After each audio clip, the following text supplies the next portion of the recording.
కానీ ప్రాజెక్టులు కట్టి నీళ్ళు ఇస్తే రైస్ ప్రొడక్షన్ పెరిగితే కనీసం గోడౌన్ ఎక్కడ కడతలేరు, ఆలోచన కూడా చేస్తలేరు. మళ్ళీ మేము ధాన్యం అంతా ఎండబోసుకోవాలి, ఎండబోసే పరిస్థితి లేదు, వాన కొడితే మొత్తం మునిగిపోయే పరిస్థితి ఉందని చెప్పి చెప్తా ఉన్నారు. కాబట్టి మరి దానికి సంబంధించి కూడా ఆలోచన చేయాలని చెప్పి నేను డిమాండ్ చేస్తూ ఉన్నా. ఇక మనకు 4 మున్సిపాలిటీస్ ఉన్నాయి, మెదక్, రామాయణపేట, నర్సంపేట, నర్సాపూర్, అట్లానే తూప్రాను. కేసీఆర్ గారు ఇదివరకు మెదక్కు 50 కోట్లు, మిగతా 3 మున్సిపాలిటీలకు 25 కోట్లు ఇస్తామని చెప్పి ప్రకటించారు. మరి వచ్చినాయో రాలేదో నాకు తెలియదు, కానీ మొన్న రామాయణపేట వరదలలో మునిగిపోతే మాత్రం చాలా బాధ అనిపించింది. అక్కడి నుంచి రామాయణపేటలోనే కదిలిస్తే వాళ్ళ దుఃఖం చెప్పవశం అయితే లేదు.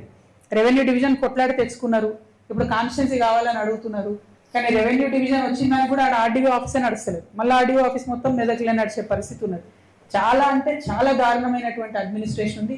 కొత్త జిల్లా అయినా, కొత్త మండలాలైనా, కొత్త రెవెన్యూ డివిజన్ అయినా 12 ఏళ్ళైనా ఫలితాలు మెదక్ జిల్లా ప్రజలకు దక్కకపోవడం మాత్రం కేవలం ఇది రాజకీయ నాయకులు, ఇక్కడ ఉండేటటువంటి నాయకులు చేసినటువంటి లోటే. ఈ విషయాలు నేను మళ్ళీ చెప్తున్నా, యాజ్ అ డాక్టర్ చెప్తలేను, యాజ్ అ క్యాడర్ చెప్తున్నా. కేసీఆర్ గారు ఈ విషయాలు తెలిస్తే మాత్రం ఎట్టి పరిస్థితుల్లో ఊరుకోరు. వారి కళ్ళకు గంతలు కట్టి వీళ్ళు ఇక్కడ అరాచకాలు చేసిండ్రు.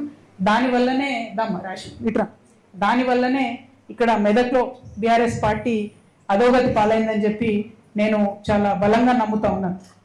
అదేవిధంగా మెదక్ రామాయణపేట నేషనల్ హైవే దానికి సంబంధించి మంచిగా లేదు. మా ఎంపీ రఘునందన్ అన్నగారు దానికి బాధ్యత తీసుకోవాలని చెప్పి నేను కోరుతా ఉన్నాను. ఇక మెదక్లో చాలా సమస్యలు ఉన్నాయి.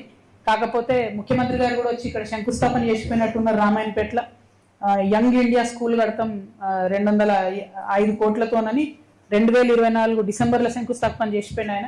మీరు కూడా మర్చిపోయారు, మేము కూడా మర్చిపోయినాం, ప్రజలు కూడా మర్చిపోయారు. కాబట్టి దాని మీద ముఖ్యమంత్రి గారు శ్రద్ధ పెట్టాలని చెప్పి నేను కోరుతా ఉన్నా. ఇక మెదక్కి వచ్చేటప్పటికి మినీ ట్యాంక్ బండ్ సగంలో ఉంది, రైతు బజార్ సగంలోనే ఉంది, ఇంటిగ్రేటెడ్ మార్కెట్ సగంలోనే ఉంది, చిల్డ్రన్ పార్క్ సగంలోనే ఉంది.